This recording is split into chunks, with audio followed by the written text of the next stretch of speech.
ಪ್ರಕರಣ ಹೊರಬಾರದಂತೆ ಶವವನ್ನು ಕೆರೆಯಲ್ಲಿ ಹೂತಿಟ್ಟ ಭೂಪ.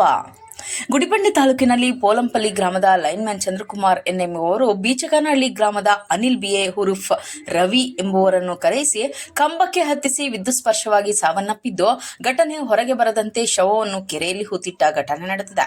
ಘಟನೆ ಸಂಬಂಧ ಮೃತನ ಅಣ್ಣ ಗಂಗರಾಜು ಠಾಣೆಗೆ ಬುಧವಾರ ಬೆಳಗಿನ ವೇಳೆಯಲ್ಲಿ ಬಂದು ನನ್ನ ತಮ್ಮನಾದ ಅನಿಲ್ ಬಿಎ ಉರ್ಫ್ ರವಿ 25 ವರ್ಷದವನಾಗಿದ್ದು ಬಿನ್ಲೇಟ್ ದೊಡ್ಡ ಅಂಜನಪ್ಪ ಎಂಬುವರು ಕ್ಯಾಂಟರ್ ಮತ್ತು ಇತರೆ ಲಗೇಜ್ ವಾಹನಗಳಿಗೆ ಕ್ಲೀನರ್ ಕೆಲಸಕ್ಕೆ ಹೋಗುತ್ತಿದ್ದು, ಬಿಡುವಿನ ಸಮಯದಲ್ಲಿ ಸ್ವಂತ ಜಮೀನಿನ ಕೃಷಿ ಚಟುವಟಿಕೆಗಳು ನಡೆಸಿಕೊಂಡು ಹೋಗುತ್ತಿದ್ದು, 1.5 ವರ್ಷದ ಹಿಂದೆ ಗಾಯತ್ರಿ ಎಂಬುವರೊಂದಿಗೆ ಮದುವೆಯಾಗಿ ಇತ್ತೀಚೆಗೆ 3 ತಿಂಗಳ ಹಿಂದೆಯಷ್ಟೇ ವಿಚ್ಛೇದನ ಸಹ ಆಗಿರುತ್ತದೆ. ಹೀಗಿರುವಲ್ಲಿ ದಿನಾಂಕ 8/9/2025 ಮಧ್ಯಾಹ್ನ ಸರಿಸುಮಾರು 1 ಗಂಟೆ ಸಮಯದಲ್ಲಿ ಮನೆಯಲ್ಲಿ ಊಟ ಮಾಡಿಕೊಂಡು ಮನೆಯಿಂದ ಹೊರಗೆ ಬಂದಿದ್ದು, ನಂತರ ಮನೆಗೆ ವಾಪಸ್ಸು ಬಂದಿರುವುದಿಲ್ಲ. ಸಂಜೆ ಸುಮಾರು 5 ಗಂಟೆ ಸಮಯದಲ್ಲಿ ನಾನು ನನ್ನ ತಮ್ಮನ ಮೊಬೈಲ್ಗೆ ಕರೆ ಮಾಡಿದಾಗ ಸ್ವಿಚ್ ಆಫ್ ಬಂದಿರುತ್ತದೆ.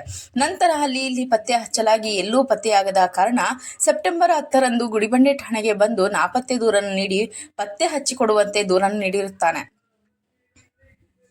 ನಂತರ ಅಲ್ಲಿ ಇಲ್ಲಿ ಪತ್ತೆ ಹಚ್ಚಲು ವಿಚಾರಿಸುತ್ತಿರಲಾಗಿ ತಾಲೂಕಿನ ಪೋಲಂಪಲ್ಲಿ ಸರ್ಕಲ್ ಲೈನ್ಮ್ಯಾನ್ ಚಂದ್ರಕುಮಾರ್ ಎಂಬುವನ ಜೊತೆಯಲ್ಲಿ ಮೇಡಿಮಾಕಲಹಳ್ಳಿ ಗ್ರಾಮದ ಬಳಿ ವಿದ್ಯುತ್ ದುರಸ್ತಿ ಕಾಮಗಾರಿ ಕೆಲಸಕ್ಕೆ ಸೋಮವಾರ ಬಂದಿರುವುದಾಗಿ ಸಾರ್ವಜನಿಕರಿಂದ ಮಾಹಿತಿ ತಿಳಿದು ಅಲ್ಲಿ ಹೋಗಿ ನೋಡಿದಾಗ ಮೃತನ ಚಪ್ಪಲಿ ಅಲ್ಲೇ ಬಿದ್ದಿದ್ದು ರಕ್ತದ ಕಲೆಗಳು ಕಂಡು ಬಂದಿರುತ್ತದೆ. ಈ ಸಂಬಂಧ ಲೈನ್ಮ್ಯಾನ್ ಚಂದ್ರಕುಮಾರ್ನನ್ನು ವಿಚಾರಿಸಲಾಗಿ ಕಂಬ ಹತ್ತುವಾಗ ಕಾಲಿಗೆ ಗಾಯವಾಗಿದ್ದು ಮನೆಗೆ ವಾಪಸ್ಸಾಗಿರುತ್ತೇವೆಂದು ತಿಳಿಸಿರುತ್ತಾನೆ. ಘಟನಾ ಸಂಬಂಧ ಗುಡಿಬಂಡೆ ಸಬ್ ಇನ್ಸ್ಪೆಕ್ಟರ್ ಗಣೇಶ್, ಪ್ರಭಾರಿ ವೃತ್ತ ನಿರೀಕ್ಷಕ ಚಿಕ್ಕಬಳ್ಳಾಪುರದ ಮಂಜುನಾಥ್ ನೇತೃತ್ವದಲ್ಲಿ ತನಿಖೆ ನಡೆದು ಆರೋಪಿಗಳಾದ ಲೈನ್ಮ್ಯಾನ್ ಚಂದ್ರಕುಮಾರ್ ಎನ್ರನ್ನು ಬಂಧಿಸಿ ಸ್ಥಳ ಮಹಜರು ಮಾಡಿದ್ದು, ಸ್ಥಳಕ್ಕೆ ಡಿವೈಎಸ್ಪಿ ಶಿವಕುಮಾರ್, ಗುಡಿಬಂಡೆ ತಹಶೀಲ್ದಾರ್ ಸಿಗ್ಬತುಲ್ಲಾ ಭೇಟಿ ನೀಡಿದ್ದು, ತಹಶೀಲ್ದಾರ್ ಸಮ್ಮುಖದಲ್ಲಿ ಶವವನ್ನು ಹೊರತೆಗೆದು ಮರಣೋತ್ತರ ಪರೀಕ್ಷೆ ನಡೆಸಿದರು. ಆರೋಪಿಯ ಜೊತೆಯಲ್ಲಿ ಘಟನೆಗೆ ಕಾರಣರಾದ ಇತರೆ ಆರೋಪಿಗಳ ಸೆರೆಗೆ ಪೊಲೀಸರು ಬಲೆ ಬೀಸಿದ್ದಾರೆ. ವರದಿ ಜೆಎನ್ ಕೃಷ್ಣಾರೆಡ್ಡಿ, ಗುಡಿಬಂಡೆ.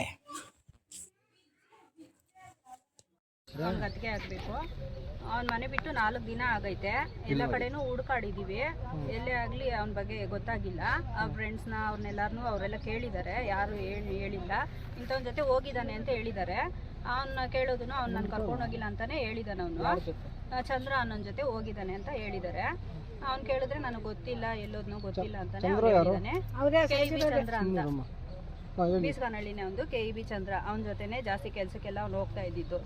ಕರ್ಕೊಂಡೋಗಿ ಈ ತರ ಮಾಡಿದ್ದಾನೆ. ಬೇರೆ ಯಾರಿಗೂ ಅವ್ನು ಈ ತರ ಇದು ಸಾವು ಬರಬಾರ್ದು, ಅವ್ನಿಗೆ ನ್ಯಾಯ ಕೊಡಿಸ್ಕೊಡ್ಬೇಕು. ಅವ್ನಿಗೆ ಈ ತರ ಆಗ್ಬಾರ್ದಾಗಿತ್ತು. ಯಾರು ಅನಾಥನ ಮಗು ತರ ಮಾಡ್ಬಿಟ್ಟಿದ್ದಾರೆ. ಅವ್ರು ಈ ತರ ಎಲ್ಲ ಮಾಡ್ಬಾರ್ದಾಗಿತ್ತು. ಅವ್ನಿಗೆ ಯಾರಿಗೂ ಈ ತರ ಪರಿಸ್ಥಿತಿ ಬರಬಾರ್ದು. ಒಳ್ಳೆಯವನು. ಎಷ್ಟು ವರ್ಷದಿಂದ ಚಂದ್ರ ಜೊತೆ ಹೋಗ್ತಾ ಇದ್ರು?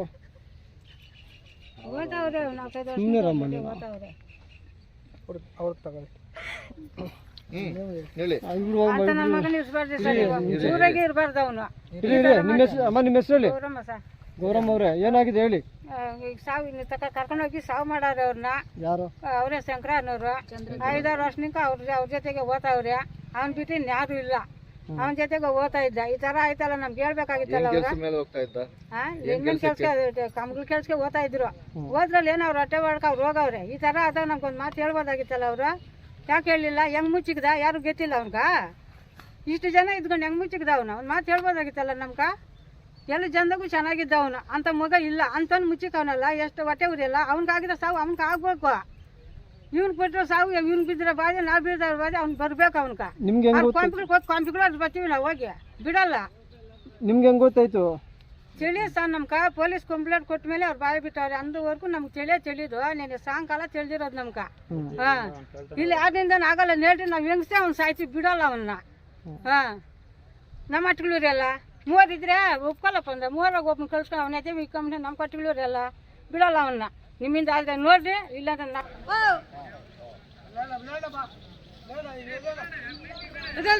ನಡೀರಿ.